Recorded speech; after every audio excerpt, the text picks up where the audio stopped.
من الشیطان الرجیم بسم اللہ الرحمن الرحیم الحمدللہ رب العالمین ویسر لی امری السلام علیکم ورحمۃ اللہ وبرکاتہ۔ ایک بار میں پھر آپ کے ساتھ آپ کی میزبان شائستہ سعید۔ آج میری جو موضوع کا ٹاپک ہوگا وہ یہ ہے کہ ہمیں دنیا جو ہے یا ہمارے جو اموال ہیں یا ہماری اولادیں جو ہیں یا ہمارے جو بھی ثمرات ہیں کہیں وہ ہمیں اللہ کی یاد سے غافل نہ کر دیں، جس کا ذکر اللہ سبحانہ تعالیٰ نے سورہ منافقون میں کیا ہے۔ اور اللہ تعالیٰ فرماتا ہے کہ اے اہل ایمان، تمہیں غافل نہ کر پائیں تمہارے اموال اور تمہاری اولاد اللہ کی یاد سے۔ مطلب اللہ تعالیٰ نے خود بتا دیا کہ کون کون سی چیزیں ہیں جو ہماری غفلت کا باعث بنیں گی یا بن سکتی ہیں۔ تو اس کا ذکر اللہ پاک نے بڑے ہی خوبصورتی سے اور واضح انداز سے سورہ منافقون میں کیا ہے۔ اور خاص طور پہ جو اللہ کی یاد سے جو خود دو خاص چیزیں ہیں، جیسے کوئی بھی بیماری ہوتی ہے تو اس کی یہ ہوتا ہے کہ اس کی شکل کیا ہوگی، ہم کیسے بچیں، کیسے انداز ہو کہ یہ بیماری ہمیں ہو رہی ہے یا بیماری کے سمٹم ہیں۔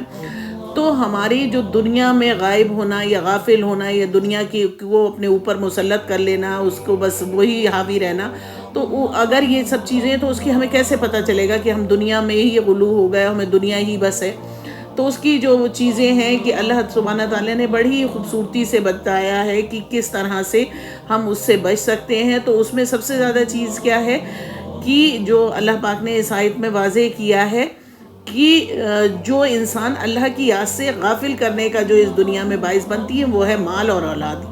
یہی مضمون بہت ہی خوبصورت انداز میں اللہ پاک نے بتایا اور ان سے بچنے کا بھی طریقہ بتایا ہے کہ اس کے لیے یہ ہے کہ پریونٹیو کیور ہم کیا کریں جس سے ہم بچ سکیں اور ہمیں ضرورت ہی نہ پڑے کہ آگے جا کے ہمارا پھر علاج ویسا تگڑا ہو، ہم پریکاشنری اسٹیپ ایسے لے لیں کہ ہم اس سے بچ سکیں۔ اللہ کے ذکر سے مراد صرف یہ نہیں ہے کہ انسان ہر وقت تسبیح وغیرہ پڑھتا رہے، نمازیں پڑھتا رہے، بھائی جو ارکان ہے، نماز ہے، روزہ ہے، یہ مطلب یہ نہیں ہے کہ بس یہ کر لیا تو ہماری عبادت کا جو ایک مفہوم ہے یا ہمارے عبادت کا جو تصور ہے وہ پورا ہو گیا۔ عبادت تو انسان جو ایک بندہ مومن ہے اس کی 24 گھنٹے اس کی زندگی کا ہر لمحہ ہر فعل جو ہے اگر وہ اللہ کے احکام کے اکارڈنگ گزار رہا ہے تو وہ عبادت ہے۔ وہ چند عبادت کی مطلب نماز پڑھ لی، روزہ رکھ لیا، قرآن شریف پڑھ لیا تو یہ آپ نے کر لیا، اس کے بعد آپ سمجھتے ہیں کہ ہم فری ہو گئے، اب ہم کچھ بھی کریں تو ہم آزاد ہیں، تو ایسا نہیں ہے۔ اللہ ہر وقت یاد رہے اور اسی بنا پر اپنے جملہ جو بھی ہمارے فرائض ہیں ان کی ادائیگی ہم اپنے مطلب جو بھی ہیں ہمارے فرائض ان کی ادائیگی ہم اسی میں کریں۔ اور اہل ایمان ایسا نہ ہو کہ اموال، اولاد، معاملات میں ہم لوگ اتنا کھو جائیں کہ اللہ کو بھلا دیں۔ اور آج جو ہماری اکثریت کا حال ہے کہ اگر آپ لوگوں کو دیکھیں اور جو ارد گرد ہمیں دیکھنے کو ملتا ہے، اللہ اور دین کی طرف بلائیں تو اکثر لوگ یہ کہتے ہیں کہ بھائی ہمیں تو فرصت ہی نہیں، ہم کیا کریں۔ اگر آپ اس طرح کی کوئی محفل کریں یا کوئی ذکر کی محفل ہو یا کہیں اللہ کا ذکر ہو یا دین کی معلومات دی جا رہی ہو، دین کے بارے میں بتایا جا رہا ہو، تو اکثر لوگوں سے ہوتا ہے کہ بھائی آپ آئیے، ارے بھائی کیا کریں، ہم تو بزی اتنا ہیں کہ ہم تو نکل ہی نہیں سکتے۔ اور مطلب اپنے آپ کو عام طور پر یہی جواب جو ہوتا ہے وہ سننے کو ملتا ہے کہ جی وقت ہی نہیں ملتا۔ اب ظاہر ہے جو شخص ایک خاص معیار کی زندگی کو اپنا معبود بنا کر بیٹھ گیا ہے کہ بھائی مجھے یہی کرنا ہے، تو اس کے پاس جو معبود حقیقی ہے اس کے لیے رجوع کرنے کے لیے، اس کی طرف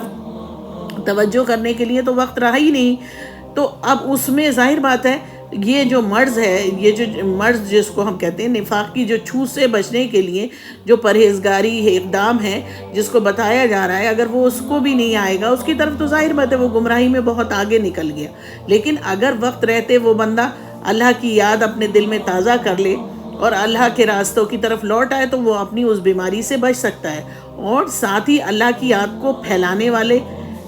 جو ہوتے ہیں کہ بھائی پھیلانے والے بنو، اللہ کی یاد سے محفلوں کو سجاؤ، اللہ کا ذکر ہو، ہر وقت اللہ کا ذکر ہو، کوئی لمحہ ایسا نہ ہو جو آپ کا دل، کوئی بھی آپ کام کر رہے ہو لیکن آپ کا دل اللہ کی یاد سے خالی نہ ہو۔ ظاہر ہے کسی بھی بیماری کا علاج کرنے کے لیے اصل جو اور بنیادی جو سبب ہے اس کو جاننا ضروری ہوتا ہے کہ بھائی اس کی کیا نشانی ہے۔ اگر مان لیجیے کسی کو کینسر ہے، کسی کو ٹی وی ہے، کسی کو شوگر ہے، کسی کو جو بھی بیماری،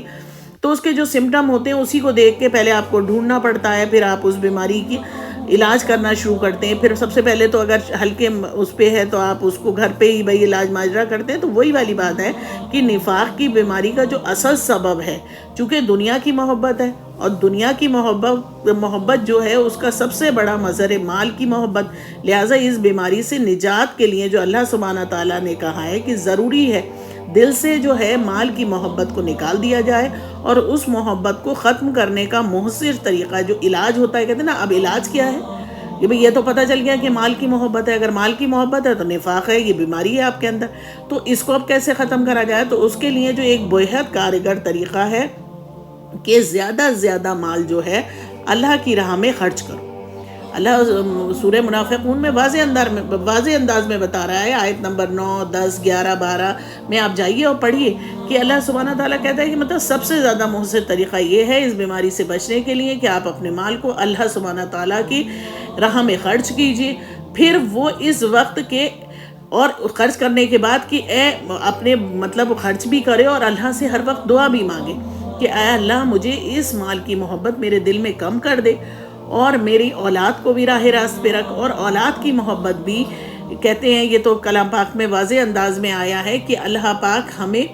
مطلب یہ اولاد کی محبت سے یا دنیا کی محبت اس میں اتنا غلو نہ کر دے کہ ہم اس سب کچھ بھلا بیٹھیں، اور ہم ایک یہ ہمارے اولاد ہے یا دولت ہے وہ ہمارے لیے کوئی فتنہ بن جائے۔ تو اس طرح کی جو دعائیں ہیں وہ بھی ہر وقت کرنا چاہیے۔ اور نفاق کی بیماری کا جو ایک مؤثر علاج ہے وہ ایک سورہ حدید جو ہے اس کی آیت 18 میں بھی اللہ پاک نے بڑی وضاحت سے اس کو بیان کیا ہے کہ مال کی محبت کو دل سے نکالنے کے لیے دل کی زمین میں انفاق کا حال چلانا پڑتا ہے، اور جو لوگ یہ حل چلانے میں کامیاب ہو جاتے ہیں اصل کامیابی انہی کے حصے میں آتی ہے۔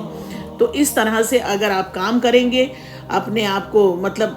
اللہ کی راہ میں اپنے مال کو خرچ کریں گے، اللہ کی یاد سے اپنے ہر وقت دل کو تازہ رکھیں گے، تو ظاہر بات ہے ایسے لوگوں کے لیے ہی اللہ سبحانہ تعالیٰ مطلب انہی لوگوں کو اصلی کامیابی ملتی ہے، اللہ ان سے راضی ہوتا ہے۔ اور اس میں جو نقشہ کھینچا گیا ہے اس آیت میں، ایک بہت ہی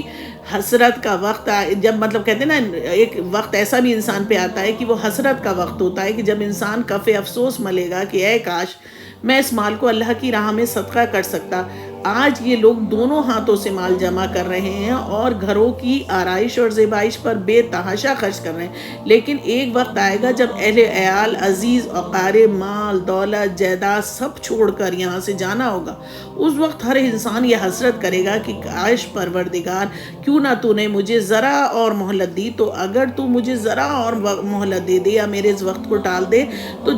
جو بھی میرے پاس کچھ ہے سب کچھ میں تیری راہ میں لٹا دوں گا، سارا مال صدقہ کر دوں گا، میں بالکل سچائی اور نیکوکاری کی راہ اختیار کر لوں گا۔ لیکن اس وقت اس طرح کی حسرت کا کوئی نتیجہ برآمد نہیں ہوگا۔ اس لیے اللہ نے یہ سنت ثانیہ ہے کہ جب کسی کا وقت معین آ جاتا ہے تو پھر اسے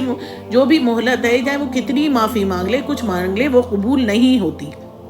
اور اللہ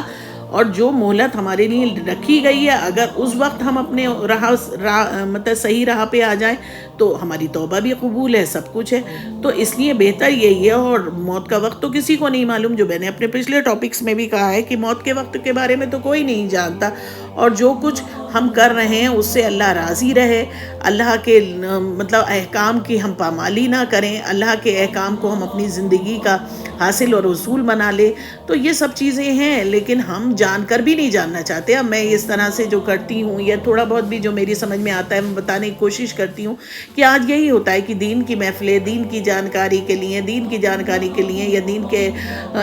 کام کو، پیغام کو عام کرنے کے لیے کوئی کچھ نہیں کرتا۔ اگر کوئی کچھ کرے بھی تو کسی کو بلاتا بھی ہے تو اکثر یہی جواب سننے کو ملتا ہے، بھائی وقت نہیں ہے، بڑے بزی ہیں، اولاد کے معاملوں میں بزی ہیں، کسی کا اسکول ہے، کسی کو کہیں جانا ہے، ارے بھائی مجھے تو شادی میں جانا ہے۔ لیکن ایک وقت ایسا آئے گا جس وقت سب کچھ یہیں رہ جائے گا، اور اللہ پاک کہے سے بندہ خود کہے گا کہ اللہ کاش مجھے ایک موقع دے دے، کاش مجھے ایک چانس دے دے کہ میں اپنی غلطی سدھار لوں، لیکن وہ سب کچھ کہنا بے سود ہے۔ اور سورہ بقرہ میں اللہ سبحانہ تعالیٰ فرماتا ہے کہ اس وقت وہ حسرتیں اور سب کے دل کی حسرتیں ہی بن کے رہ جائیں گی کہ کاش ہم کو ایک موقع ملتا۔ اور جو کچھ آج ہم کر رہے ہیں، کوئی بھی فعل، ہمارا کوئی بھی عمل، ہمارا ظاہری ہو باطنی ہو، اللہ سے کچھ بھی نہیں چھپا ہے۔ اللہ تعالیٰ کو معلوم ہے اس وقت کی جو جزا و فضا اور نالا و جو بھی ہمارا ہے گریہ زاری ہے، حقیقت ہے، منافقت ہے، جو ہم ظاہر کر رہے ہیں، ہم چھپا کے کر رہے ہیں، بندوں سے ہم بھلے ہی کچھ چھپا لیں لیکن اللہ سے کوئی بھی فعل نہیں چھپا ہے۔ اس لیے بہتر یہی ہے کہ اللہ کی راہ میں خرچ کرے، اپنے آپ کو دھوکہ نہ دے، اللہ کی محبت کو سب سے اوپر رکھیں اور بندوں سے اتنا ہی محبت رشتوں سے ناتوں سے رکھیں جتنا حق ہے، لیکن یہ کہ بندے کی محبت، اولادوں کی محبت، رشتوں کی محبت، پیسے کی محبت اگر سر چڑھ کے بول رہی ہے اور اس کے کاموں کی وجہ سے اللہ کے دین کے لیے آپ کے پاس وقت نہیں ہے، مہلت نہیں ہے، تو آپ بہت بڑے خسارے میں ہیں۔ اور یہ سب جو ہے وضاحت کی ہے اللہ سبحانہ تعالیٰ نے سورہ منافقون میں۔ آپ جائیے اور اس سورت کو پڑھیے، اس کی آیتیں پڑھیے، آیت نمبر 9، 10، 11، 12 آپ اس کو پڑھیے۔ اللہ نے بہت ہی خوبصورتی سے واضح نقشہ وہاں کھینچ دیا ہے کہ جو لوگ اس دنیا کی ان چیزوں میں کہ ہائے میرے بچے، ہائے میری اولاد، آج میں نے یہ گاڑی لے لی، آج میں نے وہ بنگلہ لے لیا، آج مجھے اولاد کو یہ پڑھانا ہے، اولاد کو وہ پڑھانا ہے، آج اس کو، یہ جو بھاگ دوڑ کرتے ہیں اور اس کو چند نمازوں کو اور 5 وقت کی نمازوں کو، قرآن شریف کی ذرا سی تھوڑی تلاوت کو اور تسبیح گھمانے کو اگر آپ عبادت کا صرف درجہ دے کر یہ سمجھتے ہیں کہ باقی چیزوں سے میں نے وہ چیزیں ادا کر لی تو اب میرا کام پورا ہو گیا، تو یہ آپ کی بہت بڑی غلط فہمی ہے، کیونکہ مومن کی زندگی کے 24 گھنٹے جو ہیں وہ عبادت ہیں۔ اس کا سونا، جگنا، اٹھنا، بیٹھنا، اس کا ہر عمل عبادت ہے، اور ہر عمل کی اور ہر گھڑی کی اللہ کی یہاں پرسش ہوگی کہ وقت دیا تھا کہاں برباد کیا، دولت دی تھی کہاں لگا کے آئے، اولاد دی تھی کیسے پالی، کیا کرا، سب چیزوں کی پرسش ہوگی۔ اور آپ اپنے آپ کو شیطانی لوریاں دینا بند کریں، ارے ہم کر لیں گے، ہم پرسوں کر لیں گے، ہم اس کے ہاتھ کر لیں گے، ابھی بچے چھوٹے ہیں، ابھی ذرا سے بڑے ہو جائیں، پہلے شادی کر لیں پھر کر لیں گے، ارے پھر پڑھ لیں گے، ابھی تو زندگی بہت اچھی ہے، ابھی تو ہم صحت مند ہیں۔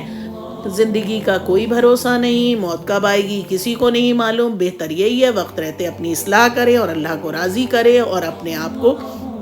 راہ راست پہ لائے جس سے اللہ آپ سے راضی ہو، اور اس دنیا میں بھی اللہ پاک آپ کو تمام خوشیاں اور سکون دے، اور آخرت بھی آپ کی خیر پہ ہو۔ انہی سب دعاؤں کے ساتھ میں آپ سے پھر ایک بار اجازت چاہوں گی، آپ کی میزبان شائستہ سعید انشاءاللہ پھر ملوں گی آپ سے ایک نئے ٹاپک میں۔ تب تک کے لیے آپ مجھے اجازت دیں، اللہ حافظ۔